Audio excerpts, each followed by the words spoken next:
What comes to mind when you mention Venezuela? Hugo Chavez probably, or oil, or baseball. What probably does not come to mind is classical music.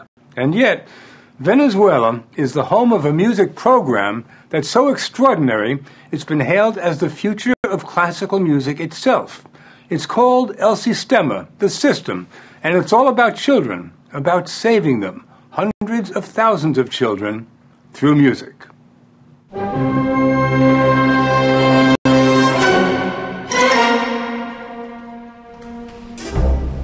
In the world of classical music, the Simón Bolívar National Youth Orchestra is unique.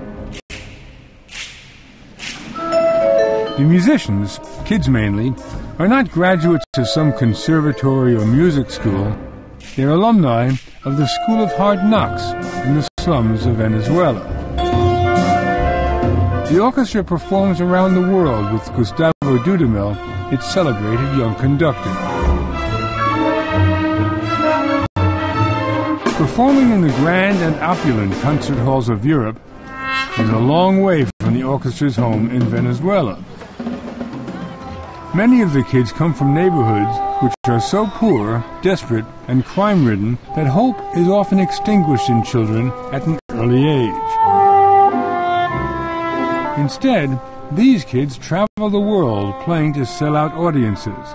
The National Youth Orchestra and hundreds of others are the brainchild of Dr. Jose Antonio Abreu, who started the first one back in 1975. Do you remember the night you first started? Teníamos 11 muchachos. We only had 11 children rehearsing in cramped conditions.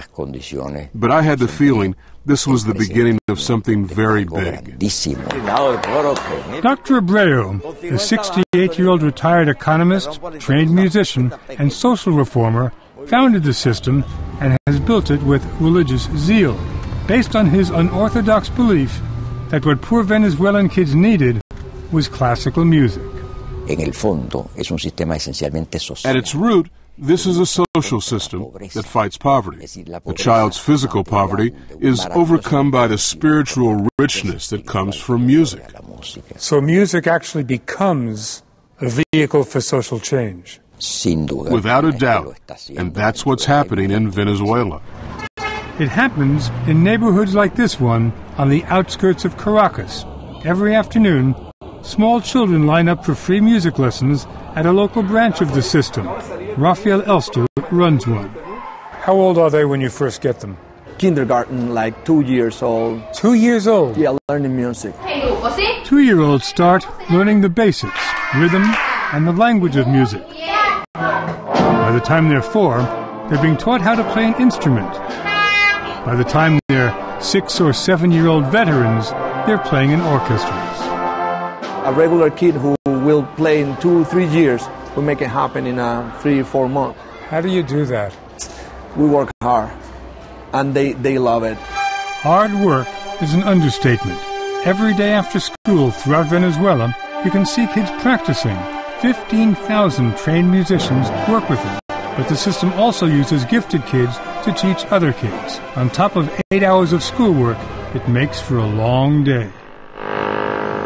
So a kid is here from 7 in the morning till 6 in the 12 evening? hours, almost. Every day? Every day from Monday to Saturday. They only have Sunday. Only Sunday to get into trouble. To practice at home. Home, for most of the kids in Rafael's program, is called Sarria, one of the poorest and most crime-ridden neighborhoods in Caracas. These people, they don't have almost anything, so they decide to build a house here, and it's like 5 people per room. The worst section of Sarria is a labyrinth of illegal shacks and alleyways built into the side of a ravine. And 80-90% of our kids come from here. So if you can see the kind of construction, it's really bad, it's really poor. How dangerous is it here? Pretty dangerous. So you cannot be walking around here by yourself. Not even you? Not even me. No one. Even the people from the neighborhood can get robbed here. Hola. So, well, it's part of the poverty. In the midst of that poverty, The system uses classical music to instill self-esteem and confidence. Popular music, Raphael says, wouldn't work. What they have at home in the radio is popular music all the time. Their father, who drinks every day, he get drunk with that music. So you have to give them something different. And when they sit in one of these chairs in the orchestra, they think they're in another country, in another planet, and they start changing.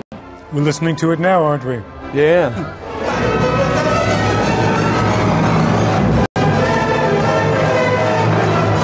Their sound may be a little rough, but what they lack in experience, the kids make up for with enthusiasm. Pásalo. Valeria.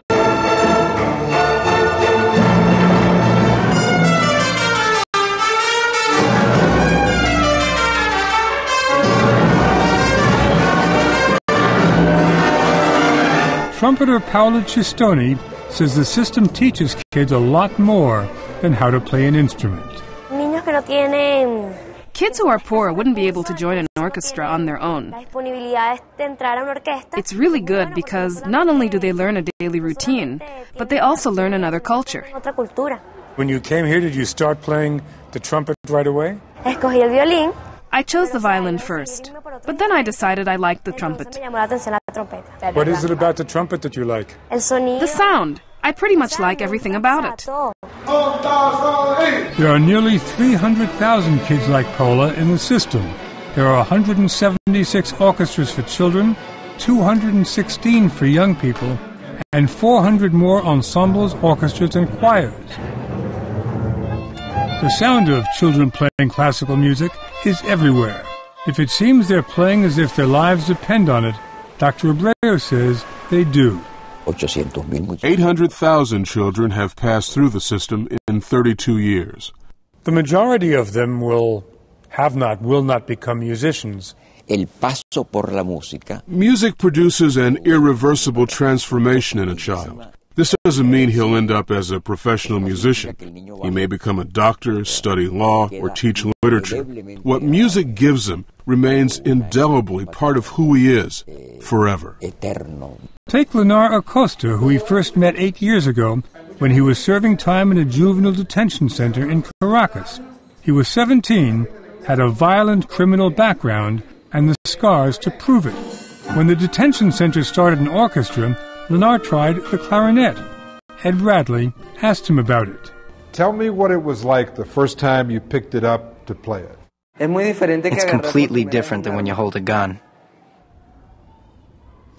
Do you think that your life today is different because of the clarinet, because of the orchestra? Sí, mucho. Yeah, a lot. The music taught me how to treat people without violence. That's not all he learned. We caught up with him one morning recently on his way to work in Germany. The system sent him here to work as an apprentice, learning how to build and maintain organs. Back in Venezuela, Lenar will be responsible for maintaining the organ in the system's new headquarters. The day we were there, the National Youth Orchestra, made up of the system's best musicians, was rehearsing. Their conductor, Gustavo Dudamel, is the orchestra's first international superstar.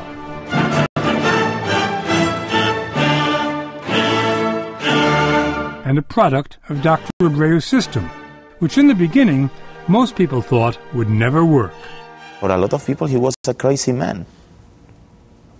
Kids, Venezolan, poor, playing classical music. Oh my God. Dr. Abreu often says that the system saves children. Saves them from what? From a lot of things.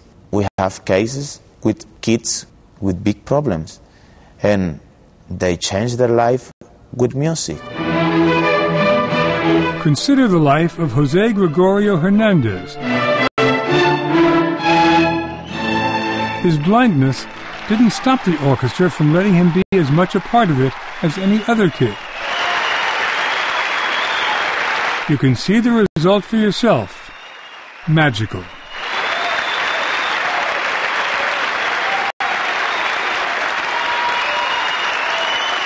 Do you think that the system is changing Venezuela? Absolutely. 300,000 kids play music. In the future, 1 million. I'm sure of this. When Venezuela will be full of orchestras. Now it's full, will be more. I think we are helping a lot. And the orchestra now is a symbol of the country. It's like the flag. Like the flag. The National Youth Orchestra shows the flag every time it travels abroad. It's so much in demand, it's on the road more than most professional orchestras. We found them in London, where they performed before a packed audience at Royal Albert Hall.